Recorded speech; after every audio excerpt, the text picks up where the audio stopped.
Hello guys, നമ്മുടെ ചാനലിൻ്റെ രണ്ടാമത്തെ വീഡിയോ ആണിത്. ഇത് വന്നിട്ട് ഞാൻ ഈ ഇടയ്ക്കൊരു വണ്ടി പണിതായിരുന്നു. ആ വണ്ടിയുടെ വീഡിയോ ആണ്. അപ്പോൾ ഇത് വന്നിട്ട് ഫുള്ളി വർക്ക് ചെയ്തേക്കുന്നത് ഞാനാണ്. അതിൻ്റേതായിട്ടുള്ള കുഴപ്പങ്ങളൊക്കെ ഉണ്ട്. ഞാനിങ്ങനെ വർക്ക് ചെയ്യുന്നതാണൊന്നുമല്ല. അപ്പോൾ നമുക്ക് ആ വണ്ടി ഒന്ന് കാണാം. വണ്ടി വേണ്ട സൈഡിൽ കിടപ്പുണ്ട്. നിങ്ങളിപ്പം ചെറുതായിട്ട് കണ്ട് കാണുമായിരിക്കും. ഈ വണ്ടി വന്നിട്ട് ഒരു എഡീഷനായിട്ടാണ് എടുത്തേക്കുന്നത്. അപ്പോൾ ആ ഒരു കമ്പനി വന്നിട്ട് നൈക്കിൻ്റെ എഡീഷനാണ്. അപ്പം ഈ വണ്ടിയാണ് നമ്മുടെ ഈ സിവിക്കാണ് നമ്മുടെ വണ്ടി പുതിയതായിട്ട് ഇറക്കിയേക്കുന്നത്. ഈ വണ്ടി അപ്പോൾ നമുക്ക് വെളിയിലോട്ട് ഇറക്കിയിട്ടിട്ട് ഫുള്ളായിട്ടൊന്ന് കാണാം. ഇത് മൂന്നാമത്തെ വീഡിയോ ആയതേ ഉള്ളൂ. അപ്പോൾ അതിൻ്റേതായിട്ടുള്ള കുഴപ്പങ്ങളൊക്കെ ഉണ്ട്. അപ്പോൾ എല്ലാവരും ഒന്ന് ക്ഷമിക്കുക. ഈ വണ്ടി വന്നിട്ട് 1 ആണോ എന്ന് ചോദിച്ചാൽ ഇതിൻ്റെ വേറെ ടൈപ്പ് സ്റ്റിക്കറൊക്കെ ഇറക്കിയേക്കുന്നത് കണ്ടിട്ടുണ്ട്. പക്ഷേ ഞാൻ ചെയ്തേക്കുന്ന പോലെ ചെയ്തിട്ടില്ല. ഇതുവരെ ആരും അങ്ങനെയാണ് എനിക്ക് തോന്നുന്നത്. ഇത് പിന്നെ നമുക്ക് വില്ലണെന്ന് പറയുന്ന ബ്രോയാണ് ഇതിൻ്റെ റൂഫ് ബോക്സ് സ്പോയിലർ അങ്ങനത്തെ സംഭവമൊക്കെ ചെയ്തു തന്നത്. നമുക്ക് ഈ വണ്ടി ഒന്ന് ചുറ്റിനും കാണാം. അപ്പം ഫ്രണ്ടിൽ തന്നെ വന്നിട്ട് നമ്മളൊരു എൻജിൻ സെറ്റപ്പാണ് ചെയ്തേക്കുന്നത്. ഒരു എൻജിൻ ടൈപ്പ് ആക്കിയിട്ടുണ്ട്.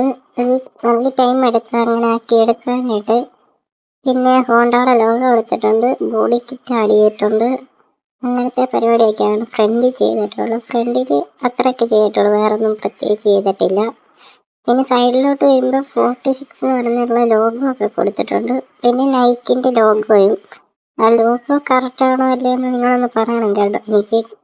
ഞാൻ ചുമ്മാ ഒരു ഗൂഗിളിൽ കയറി ഫോട്ടോ നോക്കിയപ്പോൾ അതാണ് റെഫറൻസ് കണ്ടത്. അപ്പോൾ അത് വെച്ച് നോക്കി ചെയ്തതാണ്. ഈ റൂഫ് ബുക്സാണ് നമ്മൾ ചെയ്തേക്കുന്നത്. അത് വില്ലൻ ബ്രോ ആണ് ചെയ്ത് തന്നിരിക്കുന്നത്. പിന്നെ ബാക്കിലോട്ട് വരുമ്പോൾ നമ്മൾ ഒരു മിനി സ്പോയിലർ ചെയ്തിട്ടുണ്ട്. അത് പുള്ളി ചോദിച്ചത് എന്നോട് അത് മതി, വേറെ വേണമെന്ന്. ഞാൻ അത് മതി എന്നാണ് പറഞ്ഞത്. പിന്നെ നമ്മുടെ ചാനലിൻ്റെ നെയിമൊക്കെ കൊടുത്തിട്ടുണ്ട്. പിന്നെ മറ്റേ എയറിൻ്റെ സംഭവമൊക്കെ ബാക്കിൽ കൊടുത്തിട്ടുണ്ട്. ഇത്രയൊക്കെയാണ് ബൈക്കിൽ. ഇങ്ങനെ സൈഡിലും സെയിം സ്റ്റിക്കറൊക്കെ തന്നെയാണ് കൊടുത്തിരിക്കുന്നത്. പിന്നെ നമ്മളൊരു കിടുക്കൊരു അലോയ് കയറ്റി വിട്ടിട്ടുണ്ട്. അത് വണ്ടിക്ക് ചേരുന്നുണ്ടോ എന്ന് നിങ്ങളൊന്ന് കമൻറ്റ് ചെയ്യണം. പിന്നെ നമ്മൾ ഈ വണ്ടിക്കകത്ത് എക്സോസ്റ്റ് ഫിറ്റ് ചെയ്തിട്ടുണ്ട് വള്ളട്ടോണിക്ക്. അതിൽ തന്നെ നമ്മൾ ബാങ്കർ കിറ്റ് എല്ലാം ആഡ് ആക്കിയിട്ടുണ്ട്. അപ്പം അതിൻ്റെ സൗണ്ട് ഒന്ന് കേട്ട് നോക്കാം നമുക്ക്.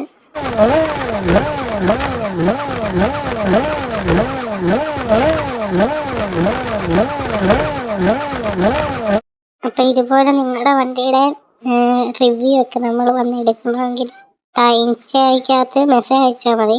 തീർച്ചയായിട്ടും നമ്മൾ വീഡിയോ ആയിട്ട് ചെയ്യുന്നതായിരിക്കും.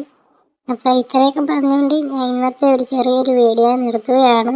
ഇതുവരെയും കണ്ടിട്ട് ലൈക്കും സബ്ബും ആക്കാത്തവരെല്ലാവരും സബ്ബൊക്കെ ആക്കി സപ്പോർട്ടാക്കുക. 50 സബ്സ്ക്രൈബ്സ് ആകുകയാണെങ്കിൽ ഫ്രീ കോയിൻ കാർ ലൈവ് നമ്മൾ ചെയ്യുന്നതായിരിക്കും. അപ്പോൾ എല്ലാവരോടും ബൈ.